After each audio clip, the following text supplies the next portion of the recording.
चला, नमस्कार विद्यार्थी मित्रांनो. नमस्कार.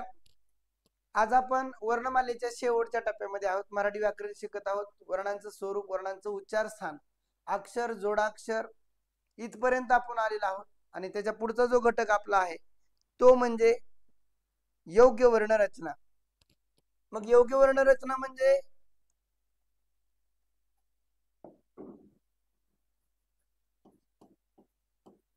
योग्य वर्णरचना.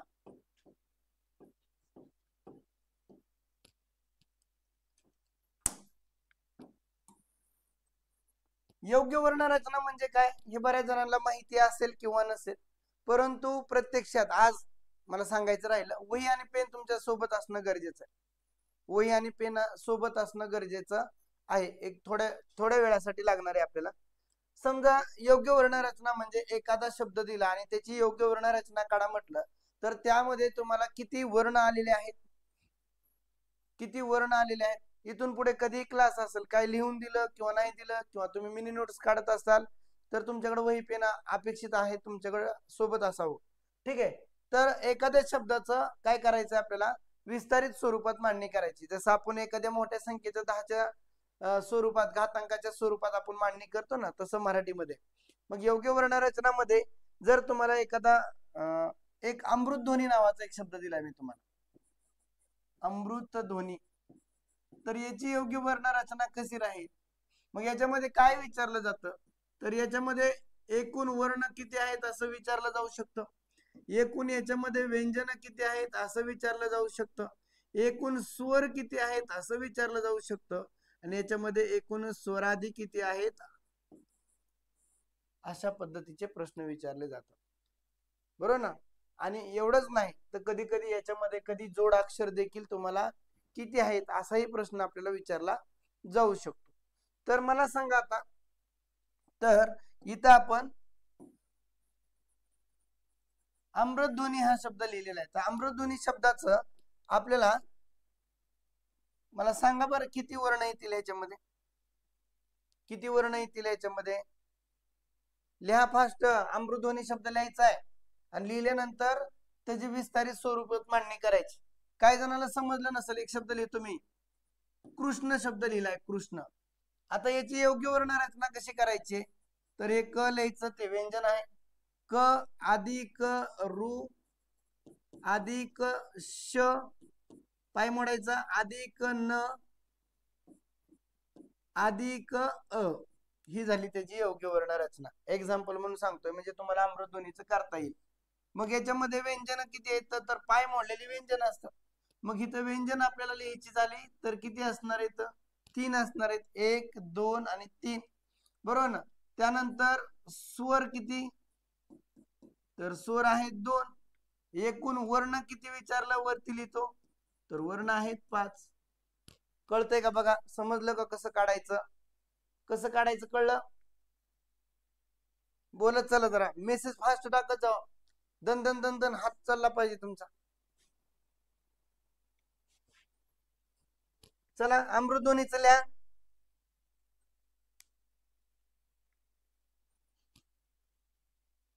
अमृतध्वनीचं सांगताय का नाही मला तुम्ही,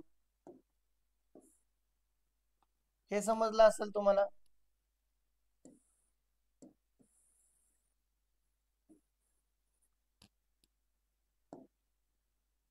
अमृतध्वनी हा शब्द बाजूला लिहितो जरा.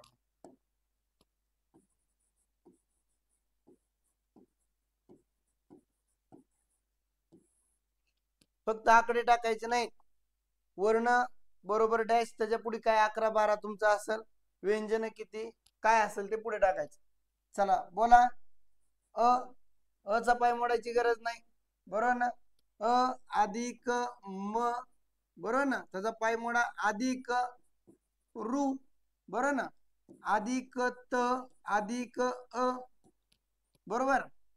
अधिक ध अधिक व ध्व अधिक अ अधिक न अधिक दीर्घ ई, याचा पाय मोडायचा.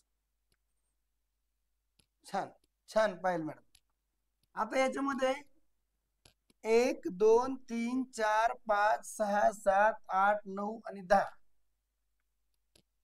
चुकले का काय बघा. अ ला अ लिहिले, म ला म लिहिले, रू लिहिले, त परत अ, ध अधिक व अधिक अ अधिक न अधिक ई. वर्ण किती सांगा, चला बोला. वर्ण किती?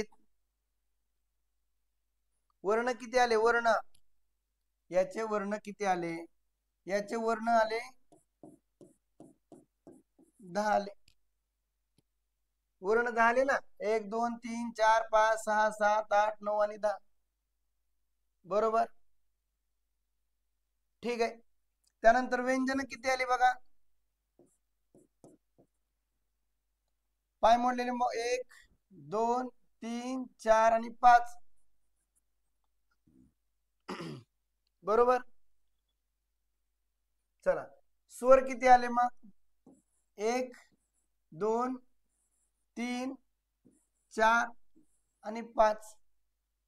मग काही जणांना सोपं असं पण आहे, जर स्वरादी आलेली नसेल तर एकूण वर्ण 10 आहेत, व्यंजन 5 म्हणल्यावर स्वर खाली 5च राहणार आहे. समजतंय का बघा? समजलंय?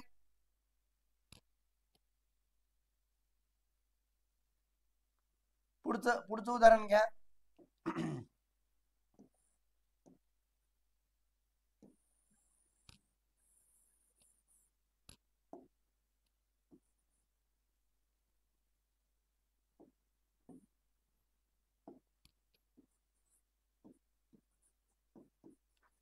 लक्ष्मी नारायण या शब्दाचे असणारे वर्ण, व्यंजन, स्वर किती? पहिल्यांदा वर्ण सांगायचे.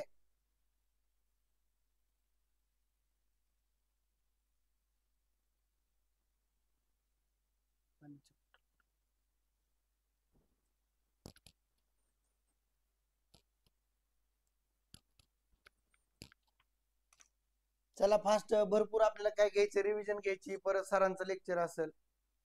मेसेज टाकले सरला आहे तो विचार, म्हणजे जास्त वेळ लागलो नाही तर चालतंय.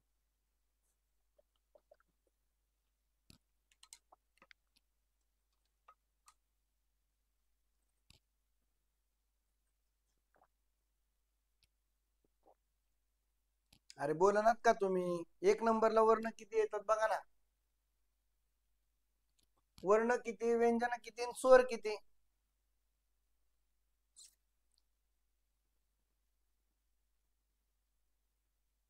किती?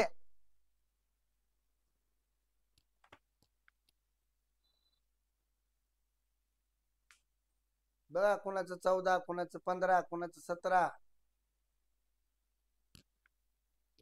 12.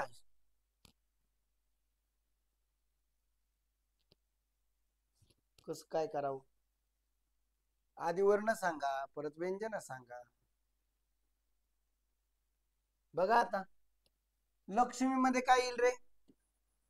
हे ल येणारे, त्याचा पाय मोडणारे, अधिक असणारे अ, अधिक क येणारे, अधिक श येणारे, बरोबर ना, अधिक म येणारे आणि अधिक दीर्घ ई येणारे, अधिक न येणारे, अधिक आ येणारे, अधिक र येणारे, अधिक आ येणारे, य येणारे, अधिक अ येणारे, अधिक न येणारे, अधिक अ येणार. बघा, ल अधिक अ अधिक क अधिक श अधिक म अधिक दीर्घ ई अधिक न अधिक आ अधिक र अधिक आ अधिक य अधिक अ अधिक न अधिक अ, त्याला म्हणायचं योग्य वर्ण रचना. चला बोला आता. 1 आहे, 2 आहे, 3 4 5 6 7 8 9 10 11 12 13 आणि 14. किती आले? 14 आले. बरोबर. पाय मोडलेले घ्या. 1 2 3 4 5 6 7 आणि 8. किती आले रे? 8 व्यंजन आले, बरोबर ना. स्वर किती असतील? साहजिक 6 असणार आहेत, परंतु मोजू आपण. 1 2 3 4 5 आणि 6. एक प्रश्न असतो फिक्स, फक्त 8 टाकून आहे, फक्त 6 टाकून आहे. मास्तरला चक्कर आली तर दवाखान्यात कोणी न्यायचं परत? नेमकं काय टाकता कळेल का? मी सांगितलं ना, हे असल्या वर्ण बरोबर 14, व्यंजन बरोबर 8, स्वर बरोबर 6. बरोबर का नाही?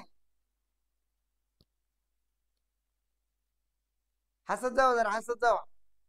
का टेन्शन मध्ये तुम्ही सगळं काय मास्तरांनी लिहिलंय या शब्दाचं सगळा वाटोळ करून टाकलंय, असं आहे का काय?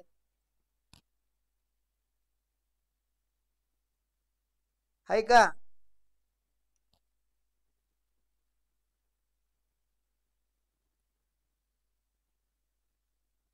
देऊ का पुढचा शब्द? ईश्वर शब्द घ्या. ईश्वर. ईश्वर शब्दाचं काय होणार आहे? हा, दीर्घ ई अधिक श पाय मोडा अधिक व, बरोबर ना. पाय मोडायचा अधिक अ अधिक र अधिक अ, बरोबर ना. 1 2 3 4 5 6 वर्ण आले 6. व्यंजन किती रे? 1 2 3, म्हणजे व्यंजन किती आली? 3. मग स्वर किती असणार आहे? 3. बघा, घ्या पुढचं उदाहरण.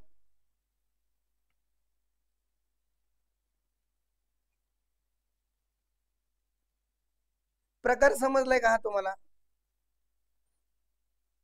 एक प्रश्न विचारलाय बघा परीक्षेमध्ये. राम वनात जातो, असा एक प्रश्न विचारलाय. राम वनात, वनात शब्द चुकलाय माझ्याकडून,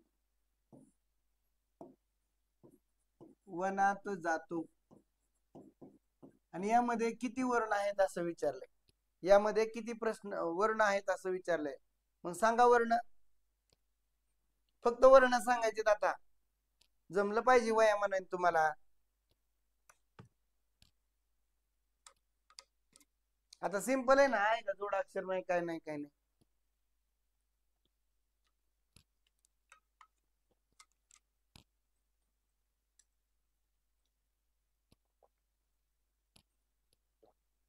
उरका लवकर. हे लेक्चर आहे का बघ. आपल्याला हे बघून पटकीनं रिव्हिजन घ्यायचंय वर्णमालेचं, आणि परत एक 50 मार्काची प्रश्नपत्रिका आहे, ती आपल्याला सोडून घ्यायची आहे.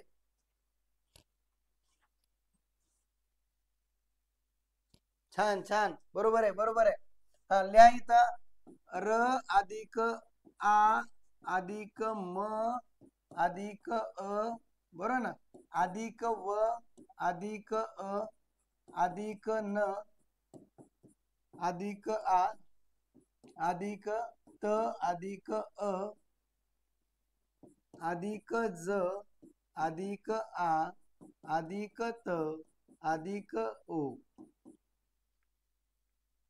1 2 3 4 5 6 7 8 9 10 11 12 13 आणि 14. आता मॅडम म्हणतात लाईव्ह लेक्चर डेली नसते का?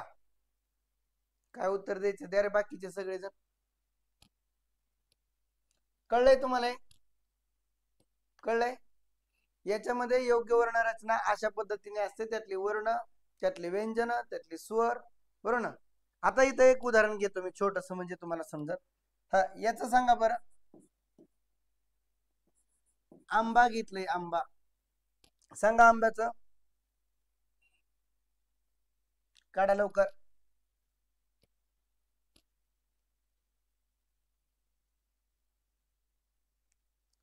आंब्याचं बघा.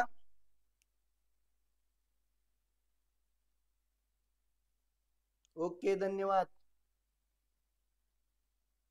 हा, आता याच्यामध्ये काय येणार आहे बघा बरं. इथं आ येणार आहे, अधिक अनुस्वार येणार आहे. अनुस्वारात लिहायचं, नाहीतर टिंब लिहिले तरी चालतंय. सॉरी, इथं असं लिहावं लागेल आपल्याला, बरोबर ना. अधिक ब अधिक आ बरोबर ना? 1 2 3 4. मग ह्याच्यात काय लिहावं लागेल रे आता? वर्ण म्हटले तर किती लिहावं लागेल बघा. 4 मध्ये स्वर किती आले तर हा एक स्वर आहे, हा स्वर आहे, बरोबर ना? व्यंजन किती आलंय? एकच. मग इथं बदल होतो म्हणून घेतलंय उदाहरण. वर्ण किती आले म्हणायचं? वर्ण तर याला धरून म्हटलं तर 4 घ्यावं लागल. स्वर किती आले तर स्वर 1 आणि 2 म्हणजे 2 स्वर आलेत. मग स्वरादी किती आले तर स्वरादी 1 आले. स्वरादी 1 आले. येत जावं जरा. मला पण माहिती आहे तुमचा ज्या गृहिणी आहेत त्यांना पण स्वयंपाकाचा ताण असतो, बरोबर ना? त्यानंतर घरी सगळे घरचे पण साहेब लोक घरी आलेले असतात, त्यांना पण जेवण वगैरे करायचा हाच वेळ असतो. पण आता आपले दुपारी पण लेक्चर आहे, संध्याकाळी पण लेक्चर आहे, 8ला लेक्चर आहे, 9ला लेक्चर आहे. आणि स्ट्रगल असतं बघा. माझ्याकडे एक ऑफलाईनला एक महिला आली होती आणि त्यांनी मला म्हटलं की सर आमचे असं, आमच्या सासू तसं, आमचं हे आमचं ते. मग मला लय ताण होतो, मग चिडचिड होती ती. त्यांना म्हणलं तुम्हाला स्ट्रगल करता आलं पाहिजे. तुम्ही 5ला उठा, 4ला उठा, 4:30ला उठा, पण घरातलं वातावरण खराब करून तुम्ही आता शिकायला निघला तर ह्याचा त्रास तुम्हाला सहन करावा लागणार आहे, स्ट्रगल करावं लागणार आहे, कष्ट करावं लागणार आहे. दुसऱ्यावरती राग काढून उपयोग नाही. त्यामुळे तुम्हाला तेवढं कष्ट करावं लागतं. तर नियोजन करणं गरजेचं असतं. म्हणजे काही कामं संध्याकाळी करून ठेवायची, परत सकाळची कामं सकाळी लवकर हे करून टाकायची. संध्याकाळच्या स्वयंपाकाचं नियोजन थोडं अगोदर करून ठेवायचं, थोडं लवकर करायचं. लवकर केल्यानंतर काय होतं माहितीये का? पचनक्रिया पण चांगली राहते आपली सगळ्यांचीच. 7च्या आत मध्ये जेवण करायचं असते आणि त्यांना म्हणायचं 7च्या आत घरात या, म्हणजे 8ला लेक्चरला मोकळं. बरोबर का नाही? का चुकीचं आहे? करत करत बघते. स्ट्रगल आहे तुमचं, खरंय. मी रेकॉर्डेड सर्व लेक्चर बघितले सर. आज लाईव्ह लेक्चर बघायचं फर्स्ट दिवस आहे. स्वागत आहे तुमचं श्री अकॅडमीच्या ऑनलाईन प्लॅटफॉर्मवरती. ठीक आहे. तर हा जो मुद्दा घेतलाय मी आता, हा मुद्दा बऱ्याच जणांना माहिती आहे. पण याच्यामध्ये एक दुसरा मुद्दा आहे बघा, तो बऱ्याच जणांना माहित नाही. त्याचा ब प्रकार आहे. कुठला प्रकार आहे? ब. त्यामध्ये वर्ण रचना आहे ना तर विग्रहानुसार असते. हा प्रकार तुम्हाला बऱ्याच ठिकाणी बघायला भेटत नाही. मग विग्रहानुसार म्हणजे काय? तर एक शब्द समजा घेतला आपण. कुठला शब्द घेतलाय? कृष्णार्पण हा शब्द घेतलाय आपण. विग्रहानुसार म्हटल्यानंतर काय होतं याच्यामध्ये, तर हा शब्द लिहिला ना, याची योग्य वर्ण रचना तुम्ही आता अशा पद्धतीने केली ना, बरोबर ना? कृष्णार्पण जे आहे ना, कृष्णार्पण हा शब्द योग्य वर्ण रचनेने तुम्ही केला, किंवा आता जसं करताय तसं मी एकदा करून दाखवतो. फरक काय येतो आणि पर्याय तुम्ही कुठं चुकला जातात ह्याच्यात खरी ह्याची जी काय मी काय ते सांगतो. काय करणार तुम्ही? हे क अधिक रु अधिक श श अधिक न अधिक आ अधिक र अधिक प अधिक अ अधिक न अधिक अ. ठीक आहे, कळलं तुम्हाला? इथं फोकस करायचा आहे तुम्ही. ही योग्य वर्ण रचना बरोबर आली, बरोबर ना? पण याचा विग्रह काय करायचा आपल्याला? कृष्ण अधिक अर्पण. नीट समजून घ्या. जरी तुमच्याकडे नोट्स आलेली असेल तर सारखं नोट्स मध्ये इकडं तिकडं असं बघत बसू नका, बरोबर ना? नीट समजून घेणं लय गरजेचं आहे. नोट्स तुमच्याकडे आहेच परत. तर ही जी दिलाय तुमचा हा पहिला पर्याय असं, बरोबर ना?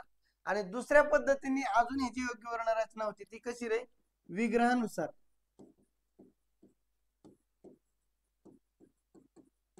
विग्रहानुसार होते. तर कसं होणार बघा आता, हे सेम ऍज इट इज. क अधिक रु अधिक श अधिक न अधिक अ येणार. काय केलं? फक्त मी ह्याची योग्य रचना केली.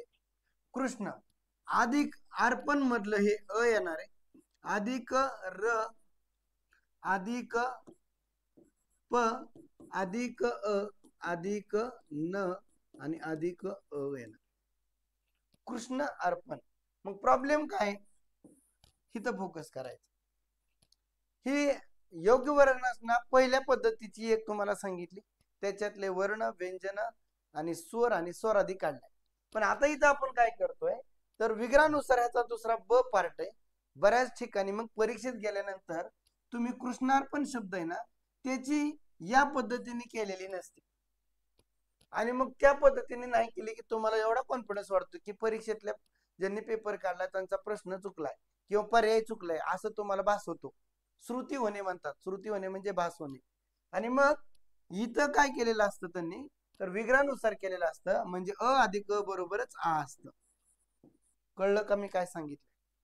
कळलंय ना? बोलत चला.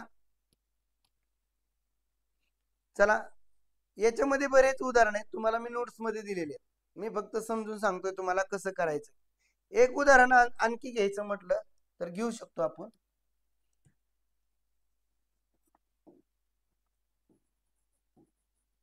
अनु अधिक यशन.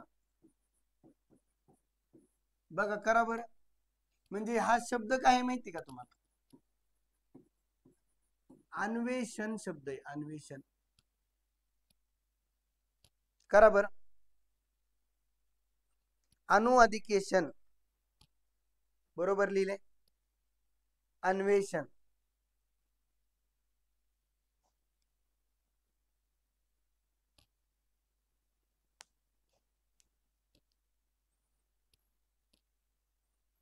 कळत असन मी सांगतोय ते व्यवस्थित?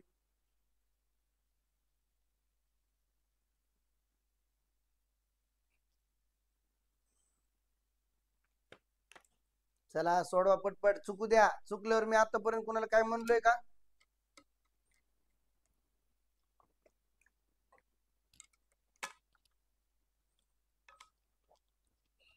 दुपारी लेक्चर किंवा आजच्या लेक्चरला अधून मधून आल्यानंतर समजत नसतं, त्याच्यावरून शिक्षकच चांगला शिकवत नाही असं काही कधी समजून घ्यायचं नाही.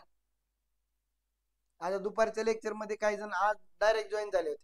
अरे प्रकरणाचं बेसिक अगोदर झालेलं असतंय आणि तुम्ही डायरेक्ट मधून जॉईन झालेले असतात, तर थोडा संयम ठेवावा लागेल, संयम ठेवावा लागणार आहे आपल्याला.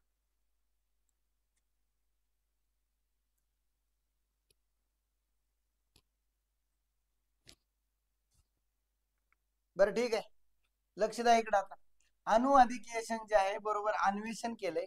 मला एक सांगा, इथं व दिसतंय का रे तुम्हाला? व व दिसतं का? लय खतरनाक कार्यक्रम आहे हा.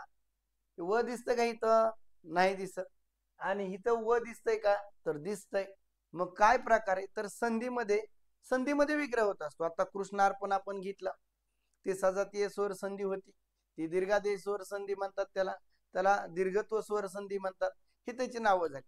आता इथं अनुवादिकेशन ही यनादेश स्वर संधी आहे, आणि यनादेश स्वर संधी तुम्हाला वर्णमालेमध्ये आता मी सांगितलंय देखील तुम्हाला, बरोबर ना? इ रु लु उ यांच्या पुढे कुठलाही विजातीय स्वर आला, कोणते होते रे? इ रु लु आणि उ यांच्या पुढे कुठलाही विजातीय स्वर आला, दिसतंय का बघा? कुठलाही विजातीय स्वर आला तर त्याचं काय होतं? ईच काय होतं? ये होतं, रूच र होतं, लूच ल होतं, आणि ऊच काय होतं रे? व होतं. बरोबर ना? ब्लर झालं, मी बाजूला गेल्यामुळे तसं होतं. ठीक आहे. आणि मग हिथं आपल्याला काय लागणार आहे रे? आता हे लागणार, ऊच काय होतंय? व होतंय. मग उ आले का ह्याच्यात? आहे ना. मग हे अ अधिक न, बरोबर ना, अधिक उ, बरोबर ना, अधिक य, अधिक श, अधिक अ, अधिक न, अधिक अ. 1 2 3 4 5 6 7 8.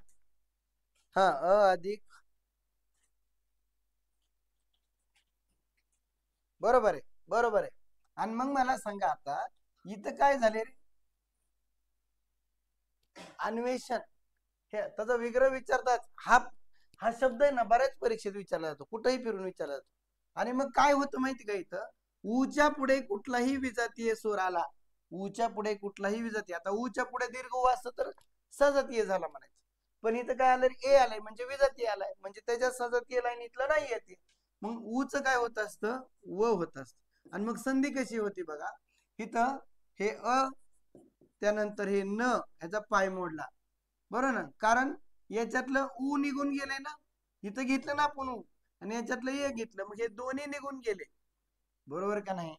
आणि मग ह्यातल्या ऊचं काय होतं, व होतं. आणि हे न चा पाय मोडलाय म्हणून त्याच्यात जाऊन बसतं. आणि म्हणून लक्षात आलं पाहिजे तुम्हाला की हे अन असं होतंय अर्ध, आणि ती व तयार होते आणि त्याच्यात हा स्वर मिसळतो अन्वे, आणि हे शन असा शब्द तयार होतोय. आणि मग हे 1 2 3 4 5 6 7 8, हे 8 तुमचे वर्ण असणार आहेत. त्यातले तुमचे व्यंजन बघा, हे 1 आहे, त्यानंतर 2 आहे, आणि हे 3 आहे. म्हणजे व्यंजन 3 आहेत, हे व्यंजन, हे वर्ण, आणि इथं स्वर बघा. मग 8 मधनं 3 गेले, खाली राहिले 5. गणिताचा बी मास्तर मीच आहे.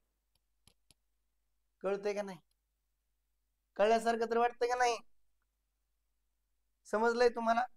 ठीक आहे, चला पुढचा घटक आहे. आता हे उदाहरण तुम्हाला भरपूर उदाहरणं दिलेत, ते भरपूर उदाहरणं पण बघून घ्या तुम्ही.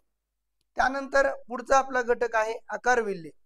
आता आकारविल्हे घटक काही तुम्हाला जास्त परीक्षेला विचारला जात नाही, परंतु त्याचं माहिती असावं म्हणून सांगतो. आकार म्हणजे आकार म्हणजे अ, आणि विल्हे म्हणजे काय रे, तर त्याचा असतो क्रम. विल्हे म्हणजे काय असतं, क्रम असतो. म्हणजे अ पासून ज्याचा क्रम लावला जातो, असा अ आ इ असं, बरोबर ना, हा क्रम लावला जातो, तर याला म्हणायचं आकार विल्हे. आकार विल्हे ही जी संकल्पना आहे ना, जसं इंग्लिश मध्ये आपण अल्फाबेट पद्धतीने लिहिलं असतं ना, अल्फाबेट पद्धतीने ए ची लाईन असते, परत डबल ए ची, बरोबर ना, त्यानंतर बी सी डी असं. तर याच्यामध्ये सगळ्यात महत्वाचं काय मुद्दा आहे माहिती का, ही सोपी संकल्पना आहे पण किचकट वाटणारी संकल्पना आहे. परत तुम्हाला उदाहरण दिल्यावर लक्षात येईल. तर याच्यामध्ये आपली जी वर्णांचं स्वरूप पाहिले ना, आपण स्वरूप पाहिले ना, तर त्या पद्धतीने ह्याचे सिक्वेन्स घ्यायचे असते. म्हणजे पहिल्यांदा काय घ्यायचं असतं, तर स्वर घ्यायचं असतं.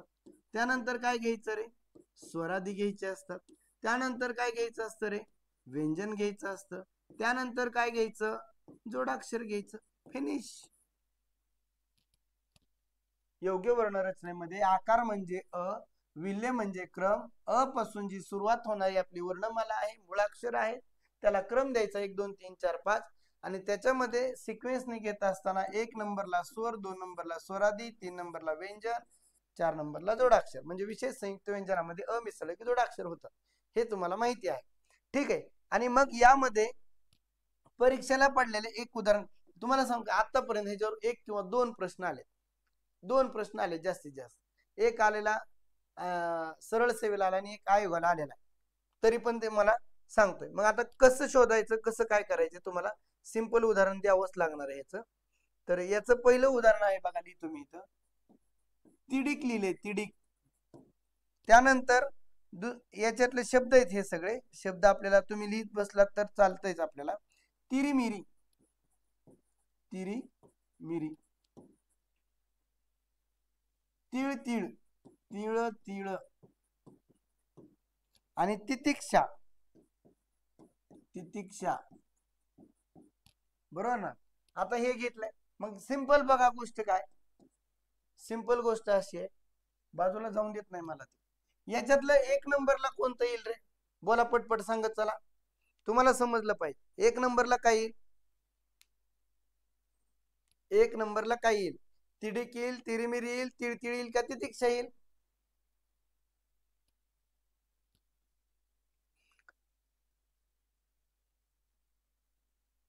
बघा ना, पहिलं अक्षर बघा ना ह्याच्यातलं, बघितलं, सिंपल आहे ना.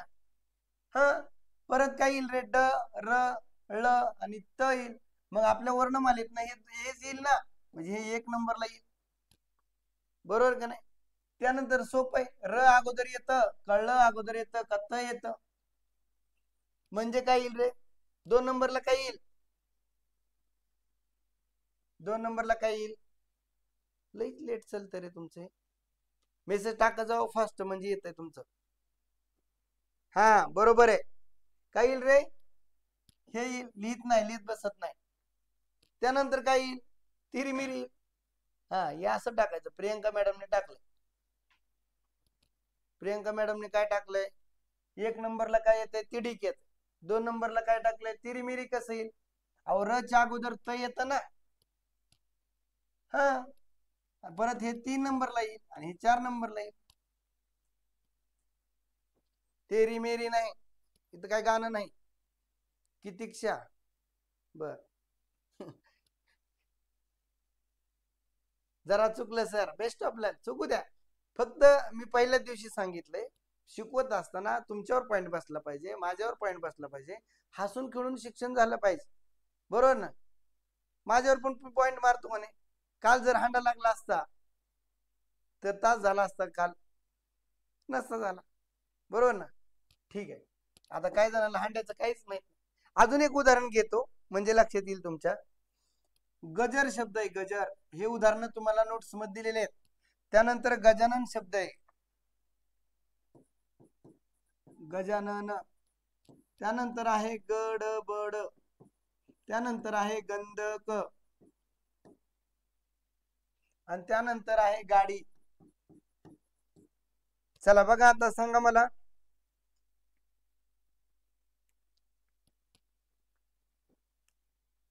हा, हसलं भाऊ, सविता मॅडम हसल्या. हसलं पाहिजे हो, मिंटो फ्रेश खाऊ, दिमाग की बत्ती जलाव.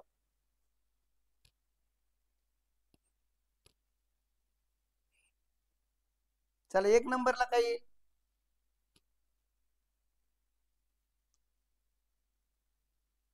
एक नंबरला गजर येईल. गजर येणार नाही.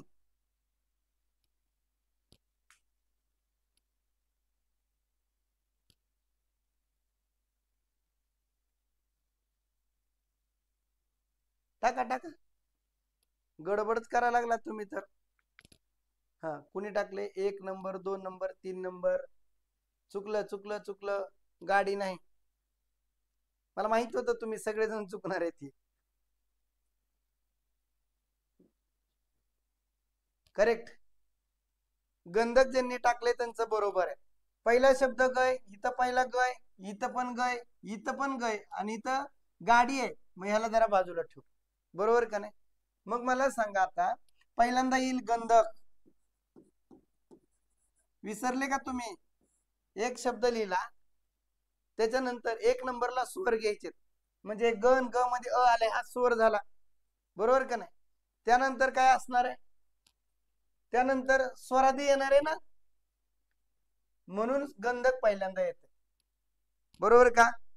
त्यानंतर येईल गजर. बर, लिहितो इथं गजर. चला पुढे बोला, 3 नंबरला काय? गाडी कशी येईल? सगळे ग आहेत ना. आता ग चे शब्द झाल्याशिवाय गाडी येईल का? गाडी सगळे शेवटला येईल, बरोबर का? हा, त्यानंतर गजानन येईल.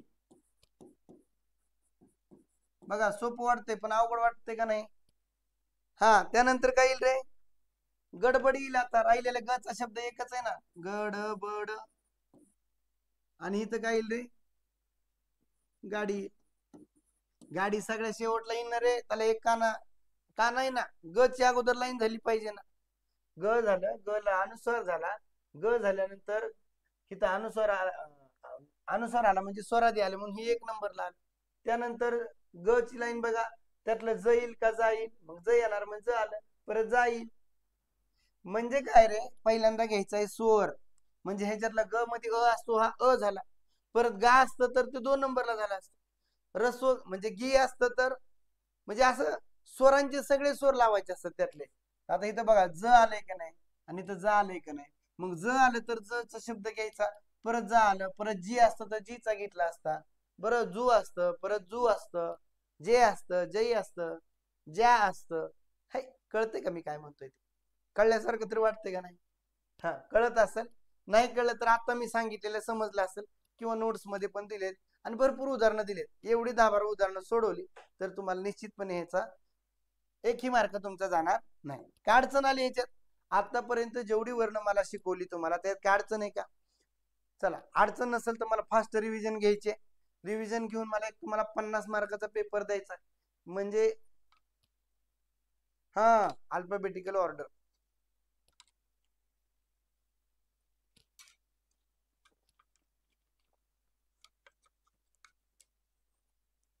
बघा, आता सगळे समजते म्हणतात. स्वप्नील ठोंबरे. नाही सर, काय नेमकं कळा नाही. समजत नाही तुम्हाला, शिकवायलाच येत नाही, तुम्ही शिकवता कशाला? काहीतरी बोल, पूर्ण वाक्यात लिहित जावं. शाळा आठवती का तुमची चॅट करताना? हो सर समजतंय. ओके. नवीन आले त्यांना सुद्धा समजले. आता खुश दिसायला लागले, सगळे हसतेत. अक्षय डोंगरे तर लय असतो. ज्योती गायकवाड ओके. समजलंय सगळ्यांना? सगळ्यांना समजले आतापर्यंत शिकवलेली वर्णमाला? तरी पण कोण नवीन असेल त्यांच्यासाठी छोटीशी आपण फास्ट रिव्हिजन घेऊया. पहिल्यांदा काय घेतलं होतं आपण? पहिल्यांदा काय घेतलं होतं रे आपण? वर्णमाला. वर्णमालेमध्ये काय घेतलं आपण? वर्णांचं स्वरूप घेतलेलं, वर्णांचं उच्चारस्थान घेतलेलं, योग्य वर्ण रचना घेतली. वर्णांचं स्वरूप, वर्णांचं उच्चारस्थान, अक्षर, जोडाक्षर, योग्य वर्ण रचना, आकार विल्ले आणि संधी. बरोबर ना? आणि यामध्ये सगळ्यात महत्वाची गोष्ट, आपण वर्णमालेमध्ये बरंच काही बोललो होतो. वर्ण म्हणजे काय? वर्ण म्हणजे रंग, मूल ध्वनी. बरोबर ना? अक्षर म्हणजे ध्वनी, त्याला ध्वनी चिन्ह देखील म्हटलं जातं. बरोबर ना? त्यानंतर मोरो केशव दामले असतील, शास्त्रीय मराठी व्याकरणकाराबद्दल बोललो आपण. दादोबा पांडुरंग तरखडकरांना मराठी भाषेचे पाणिनी का म्हटलं जातं याच्याबद्दल बोललो आपण. म्हणजे त्यांना लोकहितवादी यांनी काय म्हटलंय रे? मराठी भाषेचे पाणिनी म्हटलं होतं. बरोबर का नाही? पटपट ऐकायचं आणि पटपट तुम्ही पण बोलत राहायचंय. त्यानंतर कृष्णशास्त्री चिपळूणकर मराठी भाषेचे जॉन्सन आहेत. बरोबर ना? आणि त्यांनी कंठ, तालू या इत्यादी अवयवापासून जे बनलेले वर्ण आहेत. त्याचबरोबर मराठी भाषेचे शिवाजी कृष्णशास्त्री चिपळूणकर यांचा मुलगा आहे. त्याचबरोबर अरविंद मंगळूरकर यांनी अ आणि अ हे काय केलेले तर रिव्हिजन आहे. आता तुम्ही म्हणता एवढं फास्ट शिकवता का? काही जण म्हणू शकतात, असं अनुभव आलाय मला. शिकवणं झालंय, आता मी रिवाइज करतोय. मग रिवाइज केल्यानंतर तुमच्या लक्षात आलं पाहिजे की तुमच्या डोक्यात पण हे चक्र फास्ट फिरलं पाहिजे. बरोबर ना? मपा सबनीस म्हणजे आधुनिक मराठीचं उच्चस्तर व्याकरण यांचं पुस्तक आहे. 1951च. मपा सबनीस यांनी क्ष आणि ज्ञ हे विशेष संयुक्त व्यंजन मराठीमध्ये आणले. त्याचबरोबर स्वरादी हे मोरो केशव दामलेंनी आणलेले आहेत. बरोबर ना? त्यानंतर आपण कुठला मुद्दा पाहिला? परत लिपी पाहिला. लिप या संस्कृत धातूपासून लिपी हा शब्द तयार झाला. लिपी म्हणजे काय रे? लिपणे, माखणे, सारवणे. बरोबर ना? त्याचबरोबर लिपी, आपल्याला लिपीने लेखन शक्य झालेलं आहे. त्याबरोबर आपली लिपी ही देवनागरी लिपी आहे. देवनागरी लिपीला बाळबोध लिपी असं म्हटलं जातं. बाळबोध लिपी म्हणजे छोट्या छोट्या बाळाला सुद्धा तिचा बोध होतो, म्हणून काय म्हणायचं तिला? बाळबोध लिपी म्हणायचं. देवनागरी लिपी का म्हणायचं? आर्य लोक स्वतःला देव मानायचे. ते सिंधूच्या खोऱ्यामध्ये वास्तव्यात राहायचे, म्हणजे नगरामध्ये राहायचे. आणि नगरात राहणारे देव म्हणजे देवनागरी, यावरून त्याचं नाव पडलेलं होतं. त्याच्या अगोदर एक लिपी होती मोडी लिपी. मोडी लिपीला धावलिपी म्हटलं जायचं.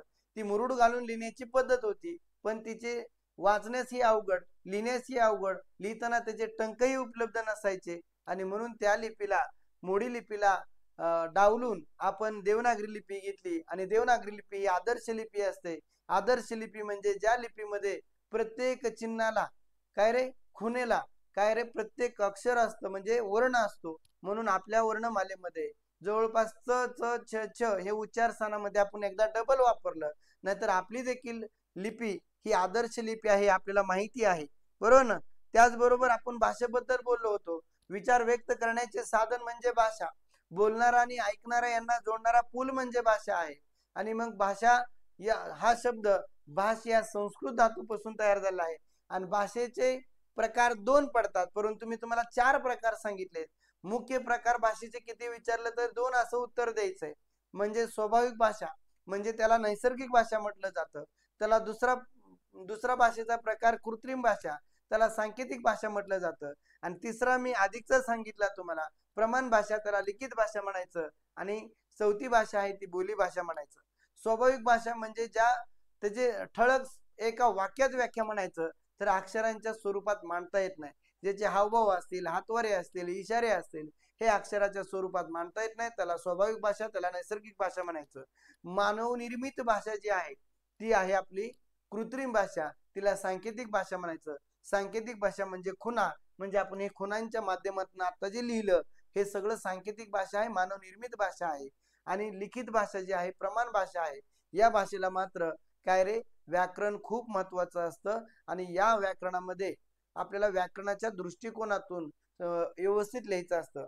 वि अधिक आ अधिक कृ, वि अधिक आ अधिक कृ क्रू म्हणजे करणे असा त्याचा अर्थ होतो, आणि मग करण अर्थ होतो करण, आणि मग यावरून शब्द तयार होतो व्याकरण.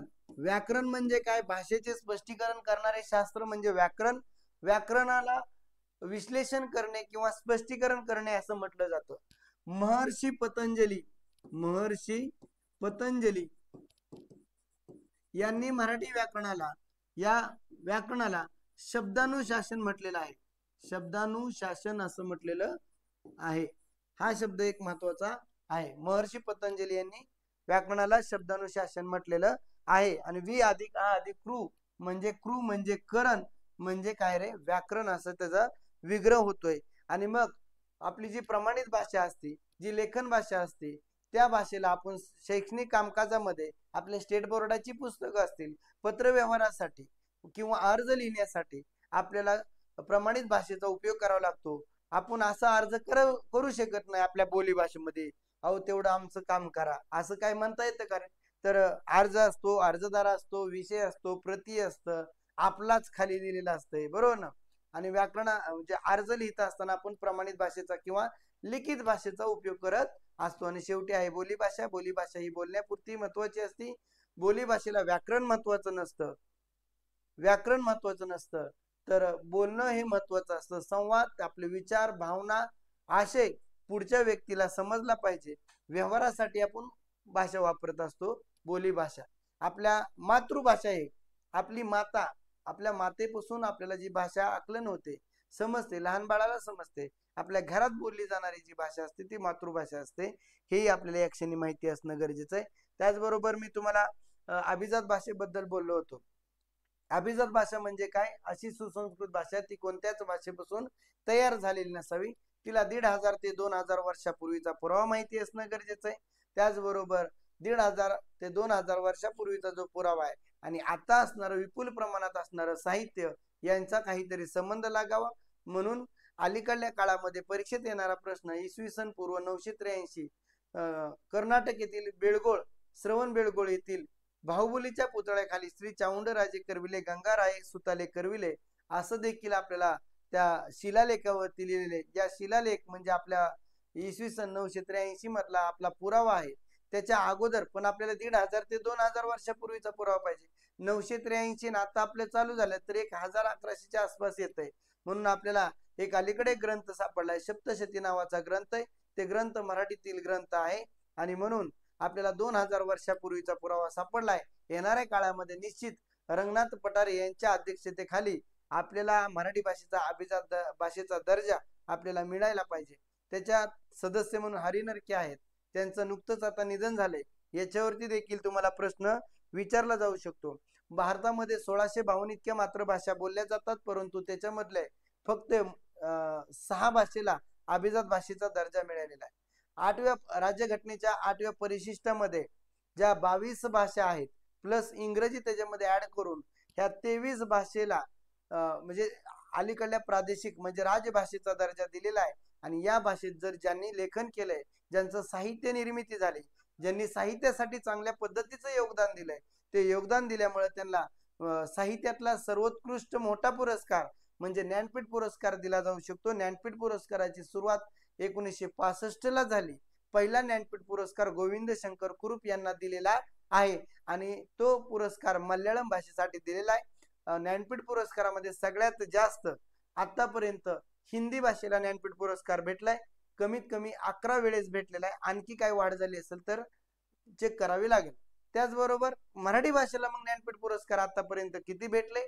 तर मराठी भाषेला आतापर्यंत 4 वेळा ज्ञानपीठ पुरस्कार भेटलेला आहे. त्यातला पहिला ज्ञानपीठ पुरस्कार आहे वि स खांडेकर, विष्णू सखाराम खांडेकर यांना ययाती यासाठी ज्ञानपीठ पुरस्कार भेटलेला आहे. तो 1974 साली भेटलेला आहे.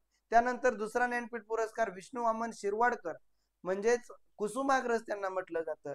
1987 ला त्यांना नटसम्राट किंवा विशाखा म्हणजेच अर्थात त्यांच्या पूर्ण योगदानासाठी त्यांना ज्ञानपीठ पुरस्कार भेटलेला आहे. त्यानंतर तिसरा ज्ञानपीठ पुरस्कार आपल्याला भेटला आहे. तो पुरस्कार भेटला अष्टक दर्शने म्हणजे अष्टक दर्शने. तर हे जे आहे याचं लेखन कोणी केलं तर गोविंद म्हणजे विंदा करंदीकर, गोविंद विनायक करंदीकर यांना भेटलं 2003 सालाला. आणि शेवटचा अलीकडल्या काळातलं 2014ला हिंदू जगण्याची समृद्ध अडगळ म्हणजे भालचंद्र नेमाडे यांना शेवटचा म्हणजे चौथा आतापर्यंतचा मराठी भाषेला ज्ञानपीठ पुरस्कार भेटलेला आहे. आणि भालचंद्र नेमाडे यांचं पहिली कादंबरी म्हणजे कोसला ही पहिली त्यांची काय रे कादंबरी, याच्यावर देखील तुम्हाला प्रश्न विचारला जाऊ शकतो. मागच्या एका टीईटीच्या परीक्षेमध्ये मला वाटतं 2021च्या टीईटीच्या परीक्षेमध्ये भालचंद्र नेमाडेवरती तुम्हाला टीईटीला प्रश्न आला होता. जवळपास त्या प्रश्नाची बरीच पोरं उत्तर चुकली होती. म्हणजे जिथं आपला अभ्यास संपतो तिथं त्यांचे प्रश्न तयार होतात.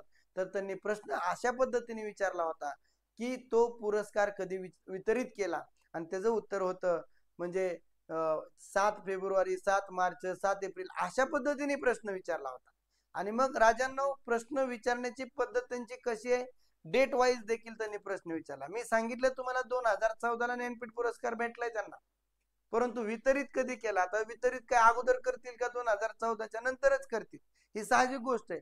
पण त्यांनी प्रश्न विचारताना देखील डिटेल्स मध्ये आणि खोचक प्रश्न विचारला होता, ज्या बऱ्याच जणांना 2014ला ज्ञानपीठ पुरस्कार भेटलाय माहिती असून देखील त्यांना काय झालं रे, गोंधळात पडले, मनाची द्विधावस्था झाली, संभ्रमात पडले, आणि काही जणांचं उत्तर देखील तिथं चुकलं असू शकतं. तर आपल्याला अभ्यास इन डिटेल्स मध्ये असणं गरजेचं आहे. त्याचबरोबर आपण महानुभाव पंत, संत, तंत, पंत यांच्यावरती बोललो होतो. वारकरी संत म्हणजे संत ज्ञानेश्वर असतील, संत तुकाराम असतील, संत रामदास असतील, संत एकनाथ असतील, संत मुक्ताबाई, संत जनाबाई, बरोबर ना, यांच्यावरती काही प्रश्न विचारले जाऊ शकतात. 1-2 प्रश्न मिनिमम आपल्या मराठी भाषेच्या प्राचीन मराठीवरती विचारले जाऊ शकतात. मग या संतांमध्ये तुम्हाला पहिला संत विचारला जाऊ शकतो, संत तुकारामाचं पूर्ण नाव काय, संत ज्ञानेश्वरांचं पूर्ण नाव काय, संत एकनाथांचं पूर्ण नाव काय, संत रामदासांचं पूर्ण नाव काय. संत एकनाथाचं नाव नारायण सूर्याजी कुलकर्णी असं संत एकनाथांचं नाव आहे. नारायण सूर्याजी पण नारायण ठोसर, नारायण मुरलीधर नारायण सॉरी ना तुकोबा बलुबा आंबिले हे संत तुकारामाचं नाव आहे. आणि त्यानंतर दुसरं नाव जे आहे संत नामदेवांचं, दामाजी रेळेकर त्यांचं नाव आहे. तर अशा पद्धतीने त्यांची नाव आहेत. आणि नारायण ठोसर हे संत रामदासांचं नाव आहे. तर मनाचे श्लोक असतील तर हे संत रामदासांचे. भुजंग प्रयातामध्ये मनाचे श्लोक येतात म्हणजे वृत्तातला घटक आहे. त्याचबरोबर संत ज्ञानेश्वरांचा जन्म, त्यानंतर संत ज्ञानेश्वरांची समाधी, कितव्या वर्षी त्यांनी ज्ञानेश्वरी लिहिली आणि कितव्या वर्षी त्यांनी काय केले रे, समाधी घेतली, जिवंत समाधी घेतली, कुठे घेतली, कुठल्या नदीच्या काठी घेतली, आणि मग 16व्या वर्षी त्यांनी ज्ञानेश्वरी लिहिली. ज्ञानेश्वरीला भावार्थ दीपिका म्हणतात आणि ज्ञानेश्वरीला भावार्थ दीपिका म्हटलं जातं. पण ज्ञानेश्वरांनी ज्ञानेश्वरी सांगितलेली आहे. सच्चिदानंद लेखकू झाला म्हणजे सच्चिदानंदाने ती ज्ञानेश्वरी काय केलेली आहे, लिहिलेली आहे. त्याची रायटर ती आहे, सांगणारे ज्ञानेश्वर आहेत. आणि ज्ञानेश्वरीला भावार्थ दीपिका म्हटलं जातं. इंद्रायणी नदीच्या काठी, बरोबर ना, तिथं त्यांनी काय केले, आळंदीला जिवंत समाधी घेतलेली आहे. तुकारामांची गाथा आहे, एकनाथांचं रुक्मिणी स्वयंवर आहे, बरोबर ना, तुकारामांचं लोकगीत आहेत, बारुड आहे, बरोबर ना, बरंच काही संत एकनाथांचं आहे. एकनाथांची बारुडे आहेत. रोडगा नको ग, रोडगा वाहील तुला, असला नवरा नको ग बाई, अशी एक एक लाईन तुम्हाला येऊ जाऊ शकते आणि त्याच्यावरती एक एक प्रश्न विचारला जाऊ शकतो. याचं इन डिटेल्स तुम्हाला तुमच्या ग्रुपवरती मी उद्या परवाचं एक त्याच्यावरती माझ्या माहितीच तो याच्यावर एक लेक्चर घ्यायचं का आपण, याच्यावर सगळं संत पंत तंतावरती. हा, तुकारामाचे अभंग आहेत. त्यांचा जन्म इसवी सन पूर्व 1608 आहे. तुम्हाला अजून एक गोष्ट सांगतो, ज्यांना शक्य कळत नाही, शक्य, बरोबर ना, आपण लग्न पत्रिकेमध्ये शक्य टाकलेलं असतं, त्या शक्यमध्ये जर 78 मिसळलं ना तर तुमचं इसवी सन येत असतं. काय येत असतं, इसवी सन. बघा तुमची लग्नाची पत्रिका असेल तर, आणि त्याच्यामध्ये काय आलं बाबा, आता काय सांगितलं होतं, शक्य असतं ना, शक्य, तर शक्यमध्ये 78 जर मिळेल, 78 मिळवले की काय काय येत असतं, इसवी सन येत असतं, बरोबर ना. मग एखादी पत्रिका असेल तर त्या पत्रिकेवर शक्य काहीतरी लिहिले असतं, त्याच्या पुढे 78 मी सोडायचं, तुमच्या लग्नाची तारीख झालेल्यांच्या. हा, घेतो डिटेल्स मध्ये, काय लोड घ्यायचं नाही, ठीक आहे. टाकलंय का सरांनी? ठीक आहे. एक आनंदाची बातमी आहे, आनंदाची बातमी याच्यासाठी माझ्यासाठी का तर आपल्या सुराशी सरांचं आजही लेक्चर होणार नाही, कारण त्यांचे वडील ICU मध्ये आहेत. अशा टायमिंगला आपण सहकार्य करणं गरजेचं आणि त्याचं लेक्चर असू द्या ना, मला उद्या त्रास, मी अजून लेक्चर घेतो, काय अडचण आहे का? नाही. आपली रिव्हिजन होईल, उलट बरं झालं आपल्याला बी आज पण की पूर्ण रिव्हिजन आणि क्लिअर होऊन जाईल. आणि 50 मार्काचा वर्णमालेचा पेपर देणार आहे तुम्हाला. 50 पैकी तुम्हाला 40+ तर मिनिमम पडायला पाहिजे. क्वेश्चन पेपर काय साधा नसतो, तुमच्या माहितीच तो, जसा अभ्यास केला त्याच पद्धतीने असतो. ठीक आहे. साहित्य आणि ललित कला दृश्य यावरही प्रश्न येतात का? सांगता येत ना मॅडम, सगळं घ्यायचंय आणि सगळं येणार आहे. येतात ना प्रश्न, बरेच काय काय प्रकरण आहे, सांगतो तुम्हाला, थांबा जरा.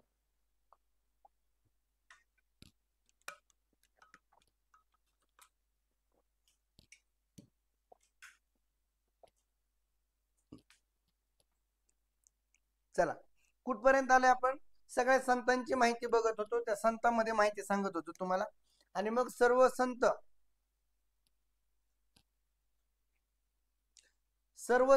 पंत तंत त्यातले सगळे संत आहेत. संते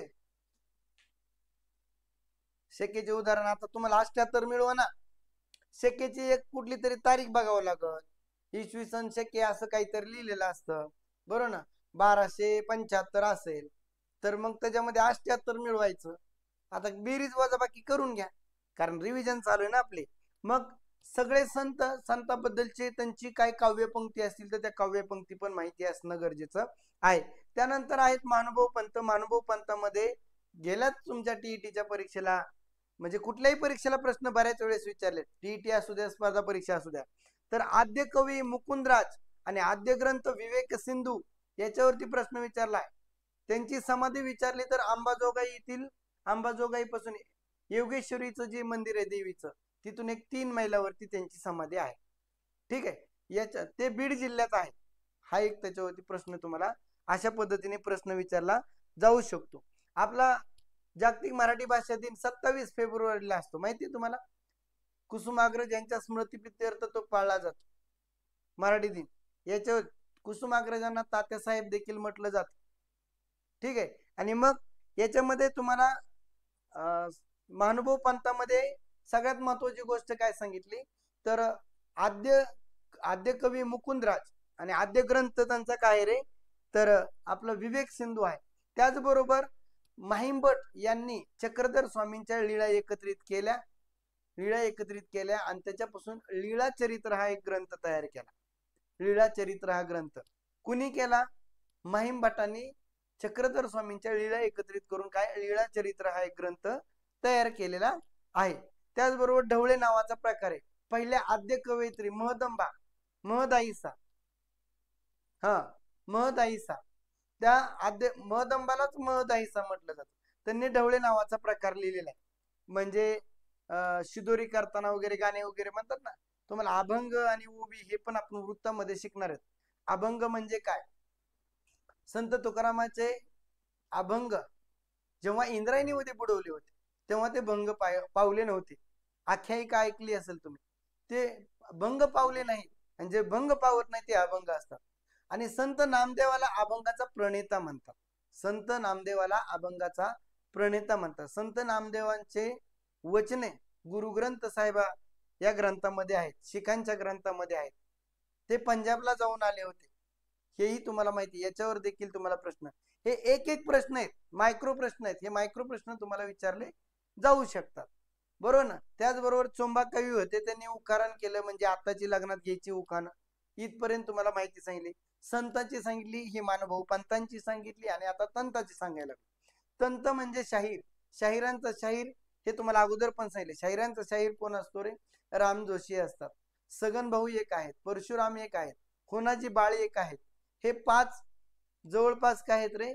शाहीर आहेत. त्याच्या आनंद फंदी एक आहेत. अनंत फंदीचं पूर्ण नाव शाहीर अनंत गोलप असं देखील त्यांचं नाव आहे. तर या संतावरती, पंतावरती आणि तंतावरती माहिती तुम्हाला विचारली जाऊ शकते. त्याचबरोबर साहित्यिक टोपण नावं विचारली जाऊ शकतात. कुणाची आत्मवृत्त विचारली जातात, काही कादंबऱ्या देखील विचारल्या जातात. हा भाग जो आहे ना फॅक्च्युअल राहत आहे. हा तुम्ही वाचन करायचा भाग असतो। हा वाचन केल्यानंतर समजून काय घ्यायचं तेच आपल्याला समजून घ्यावं लागणार आहे। आणि मग आपण अलीकडे येऊन परत मुळाक्षरावरती येतो, वर्णमालेवरती येतो। वर्णमालेमध्ये वर्णांचं काय रे, आपण 2 तासाचं लेक्चर करावं लागणार आहे। बरं ठीक आहे, जसं काय जेवढं होईल तेवढं। आणि मग यामध्ये आपल्याला वर्णमाला सुरू झाली। वर्णमालेमध्ये वर्णांचं स्वरूप आहे। 52 वर्ण कशी होती? 52 वर्णामध्ये पहिल्यांदा स्वर आले, एकूण स्वर 14 होते। 14 स्वरांचं परत आपण स्वरांचं वर्गीकरण कसं केलं, म्हणजे वर्णांचं स्वरूप म्हणजे स्वर, त्यानंतर स्वरादी, परत व्यंजन आणि विशेष संयुक्त व्यंजन, हे अपडेट त्याच्यामध्ये 4 पॉइंट आपण घेतलेले आहेत। आणि परत त्याचं उच्चार स्थान असणार। मग स्वरामध्ये 14 आले, त्याच्यामध्ये त्या स्वरांचं वर्गीकरण केले, उच्चारास लागणाऱ्या कालमानानुसार केलेले, त्यानंतर उच्चाराच्या स्थानानुसार केलेले आणि उच्चाराच्या उत्पत्तीनुसार केलेले। मग उच्चारास लागणाऱ्या कालमानानुसार म्हणजे ऱ्हस्व स्वर आणि दीर्घ स्वर। ऱ्हस्व स्वर म्हणजे ज्या स्वरांचा उच्चार करताना कमी कालावधी लागतो किंवा त्यांचा उच्चार आखूड होतो, म्हणजे एक निमिष एवढा होतो, म्हणजे एक मात्रा एवढा होतो, बरोबर ना। तर याच्यामध्ये वर्णांच्या बद्दलची माहिती सांगितली। एक निमिष म्हणजे काय सांगितलं तुम्हाला, एक तास माहिती आहे, एक मिनिट माहिती, एक सेकंद माहिती, बरोबर ना। पण त्याच्या खालचं जे परिमाणे असतात, परिमाण म्हणतोय, मान नाम नाही, डोक्यावर होतो, बरोबर ना, तो वेगळा। परिमाणे काय असतात, तर एक मात्रा म्हणजे लघु मात्रेला ऱ्हस्व स्वर म्हणजे एक डोळ्याची पापणी जर वरती आहे ती खाली येऊन जर वरी गेली, एवढा कालावधी म्हणजे काय असतो, एक मात्रा एवढा कालावधी असतो। आणि मात्राची व्याख्या परीक्षेत विचारलेली, उच्चारास लागणाऱ्या कालमानानुसार, उच्चारास लागणाऱ्या कालमानानुसार म्हणजे उच्चारास लागणारा जो कालावधी त्याला म्हणायचं असतं मात्रा। आणि त्यातली मात्रा म्हणजे एक मात्रा। ऱ्हस्वला गुरु म्हटलं जातं, हे ऱ्हस्व आणि आहे दीर्घ, बरोबर ना। आता याला पद्य रचनेमध्ये काय म्हटलं जातं, लघु म्हटलं जातं, आणि याला काय म्हटलं जातं रे, गुरु म्हटलं जातं। हे सेमच आहे, फक्त पद्य रचनेमध्ये लघु म्हटलं जातं आणि गुरु म्हटलं ना, साहजिक असं म्हटलं जातं। आणि याची एक मात्रा असते, याला पण एकच मात्रा द्यायची, हे 2 आणि हे 2 आहे, याला असं आणि याला असं, याचं हे सिम्बॉल आहे, बरोबर ना। आणि मग एक मात्रा म्हणजे एक निमिष, एक निमिष आणि एक मात्रा म्हणजे पापणी खाली येऊन वरी गेली, असं त्याला एक मात्रा बरोबर एक निमिष, एक निमिष बरोबर ना, एक निमिष बरोबर 4 क्षण असतात।